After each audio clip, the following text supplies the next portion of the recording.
Hello student, कैसे हैं आप। नेक्सस एजुकेशन पॉइंट में आपका स्वागत है। हम हाजिर एक नई वीडियो के साथ। आज हम बात करेंगे BA program third year history semester 6।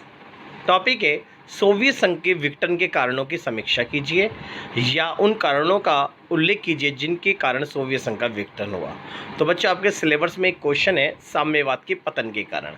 तो सोवियत संघ के विघटन के कारण और साम्यवाद के पतन के कारण आपका एक ही होगा। तो सोवियत संघ के विघटन या साम्यवाद के पतन के कारणों में आप ये वाला क्वेश्चन कर सकते हैं। चलिए देखते हैं सोवियत संघ के विघटन क्या है। सोवियत संघ एक 15 गणराज्यों का संघ था। 1917 से पूर्व जार निकोलस का शासन था। इसके शासन में आर्थिक विषमताएं अधिक थी क्योंकि जार निकोलस जो था इसकी राजशाही थी, यानी तानाशाही शासन था। और ये जो भी नीतियाँ कार्यक्रम बनाता था सब पूंजीपति यानी पूंजीपति वर्ग के हितों के लिए बनाता था। और इसके शासनकाल में गरीबों के हित की तरफ बिल्कुल भी ध्यान नहीं दिया जा रहा था, जिसके कारण आर्थिक विषमताएं बढ़ रही थी।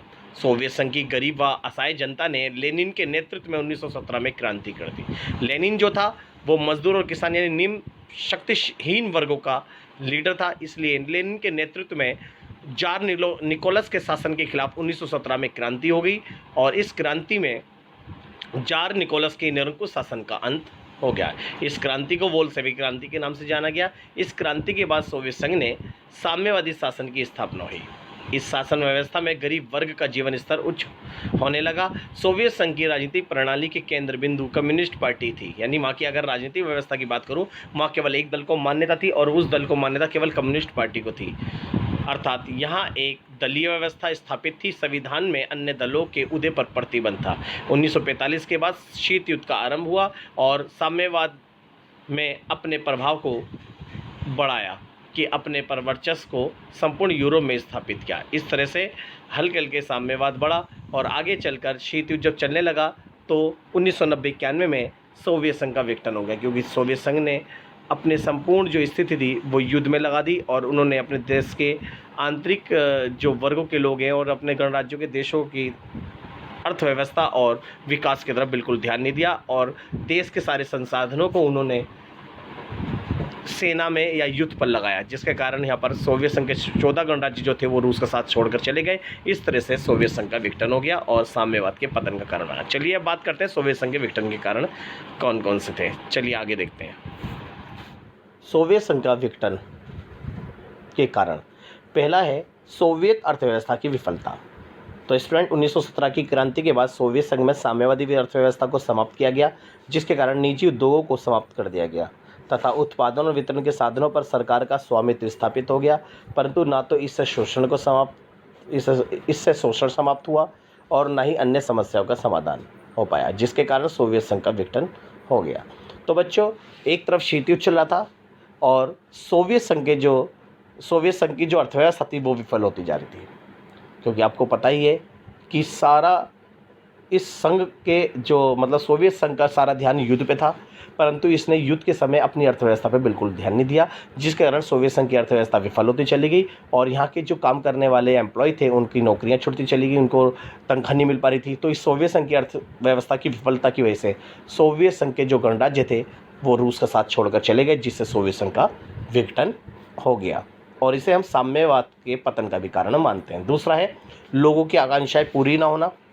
1917 की क्रांति के बाद सोवियत संघ ने साम्यवादी सरकार की स्थापना की और लोगों को ये उम्मीद थी कि सरकार समाजवादी अर्थव्यवस्था के माध्यम से लोगों की उम्मीदों को पूरा करेगी। परंतु अर्थव्यवस्था की गतिरोध होने, उपभोक्ता वस्तु की कमी के कारण राज्य व्यवस्था को संदेह की दृष्टि से देखा जाने लगा, क्योंकि सोवियत संघ की राज्य व्यवस्था लोगों की आकांक्षाओं के अनुसार काम नहीं कर रही थी। इस कारण सोवियत संघ का विघटन हो गया, यानी जो सोवियत संघ के गणराज्य थे वो रूस का साथ छोड़कर चले गए। इससे सोवियत संघ का विघटन और साम्यवाद का पतन हो गया। तो ये दूसरा कारण था। बात करते हैं तीसरा, संसाधनों का गलत प्रयोग। सोवियत संघ ने अपनी संसाधनों का अधिकांश भाग परमाणु हथियारों, सैन्य सामग्री और अपने गुट के देशों के विकास पर खर्च किया, यानी इन संसाधनों को सोवियत संघ ने अपने नागरिकों के कल्याण के लिए इसका इस्तेमाल नहीं किया था, जिसके कारण संसाधन जो थे उनका गलत प्रयोग हुआ। इसका प्रभाव सोवियत संघ के आंतरिक भाग पर पड़ा। इससे अर्थव्यवस्था पर दबाव पड़ने लगा और देश की बुनियादी चीज़ों की कमी होने लगी और आम जनता के लिए मुसीबत खड़ी हो गई, जिस कारण जनता साम्यवादी व्यवस्था के विरुद्ध हो गई। ये कारण सोवियत संघ के विघटन का कारण बना और साम्यवाद के पतन का भी कारण बना। अब बात करते हैं असंगत नीतियाँ। जी, सोवियत संघ में असंगत नीतियों ने भी सोवियत संघ के विघटन में अपनी अहम भूमिका निभाई। साम्यवादी व्यवस्था में प्रत्येक उत्पादन इकाई पर सरकारी नियंत्रण था, इसलिए सरकार आर्थिक क्षेत्र में जनता की उम्मीदों को पूरा करने में सफल नहीं हो पा रही थी। उपभोक्ता वस्तुओं का अभाव था और लोगों के जीवन स्तर नीचे होने लगा और कृषि की को सफल बनाने के लिए हिंसा और आतंक का सहारा लिया जाने लगा। अतः इस साम्यवादी व्यवस्था से लोग असंतुष्ट थे, इसलिए सरकार की असंगत नीतियाँ भी सोवियत संघ के विघटन का कारण बनेगी। तो ये सोवियत संघ के विघटन के कारण अब है आर्थिक विषमताएं। तो सोवियत संघ के विघटन और साम्यवाद के पतन में आर्थिक विषमताओं ने भी अहम भूमिका निभाई। भारी उद्योग अत्यधिक जोर देने के कारण छोटे छोटे उद्योग पिछड़ गए। सोवियत संघ के लोगों का जीवन स्तर पश्चिमी देशों के मुकाबले पिछड़ कर रह गया। सोवियत संघ में संपूर्ण अर्थव्यवस्था पर सरकार का नियंत्रण पाया जाता है, जिसका विकास अध्ययन नीचे है। इसलिए जनता सोवियत संघ की साम्यवादी व्यवस्था के विरुद्ध हो गई और ये आर्थिक विफलता भी सोवियत संघ के विघटन और साम्यवाद के पतन का कारण बन गई। इस तरह से सोवियत संघ के जो 16 गणराज्य थे, वो 14 गणराज्य थे, वो रूस का साथ छोड़कर स्वतंत्र हो गए। तो इस तरह से सोवियत संघ यानी रूस जो था अकेला रह गया। अब नेक्स्ट है गोर्बाचेव के परिवर्तन।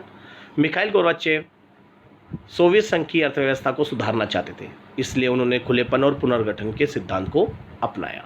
अपनी नीतियों को सोवियत संघ पे लागू किया, परंतु इन कार्यों के कारण राष्ट्राधिकारी उनके विरुद्ध हो गए और उन्होंने उन्हें कमज़ोर करने की पूरी कोशिश की। मिखाइल गोर्बाचेव जो थे वो एक लोकतांत्रिक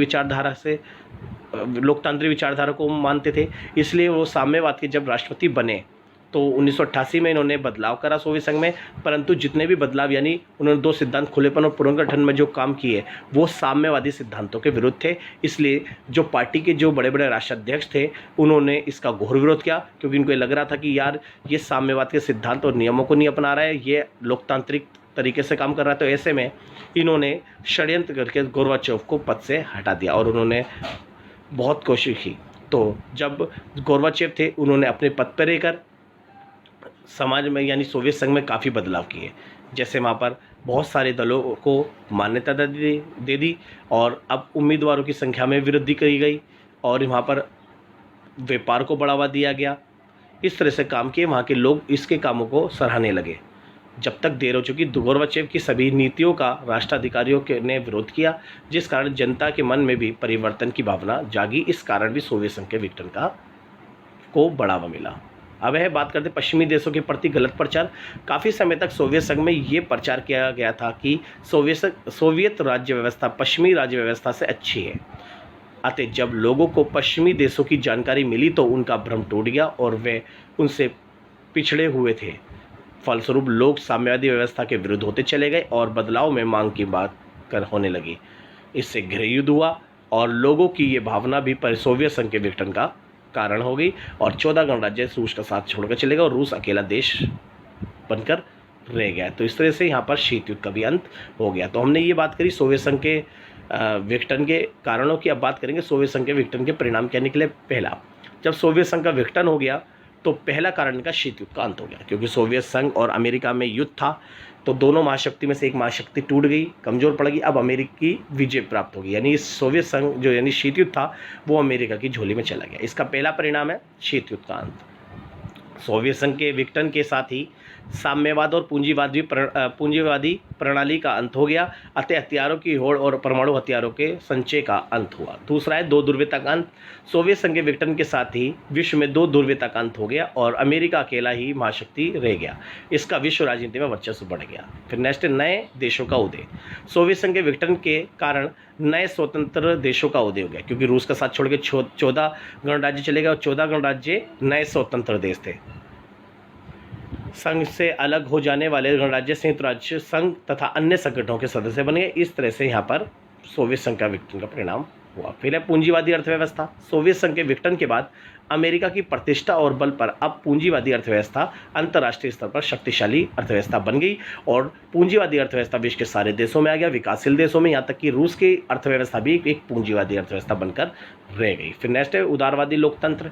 राजनीतिक रूप से उदारवादी लोकतंत्र राजनीतिक जीवन को सूत्रबद्ध करने की श्रेष्ठ धारणा के रूप में उभरा। क्योंकि पूंजीवादी अर्थव्यवस्था का सबसे बड़ा प्रबल समर्थक उदारवादी था, क्योंकि उदारवादी विचारधारा को अमेरिका ने अपना रखा था। यानी पूंजीवादी विचारधारा ही उदारवादी विचारधारा थी, इसलिए सोवियत संघ के विघटन के बाद पूरे विश्व में उदारवादी लोकतंत्र का जन्म हुआ और आज विकासशील देश, तानाशाही देश या राजनीतिक प्रत्येक देश उठा लो, सब में उदारवादी लोकतंत्र स्थापित है। तो ये हमने सोवियत संघ के विघटन के परिणाम पढ़े, इसे आप बहुत अच्छे से कर लीजिएगा। अगर आपने हमारे चैनल को सब्सक्राइब नहीं किया है तो हमारे चैनल को सब्सक्राइब करें, लाइक कमेंट शेयर करना ना भूलें।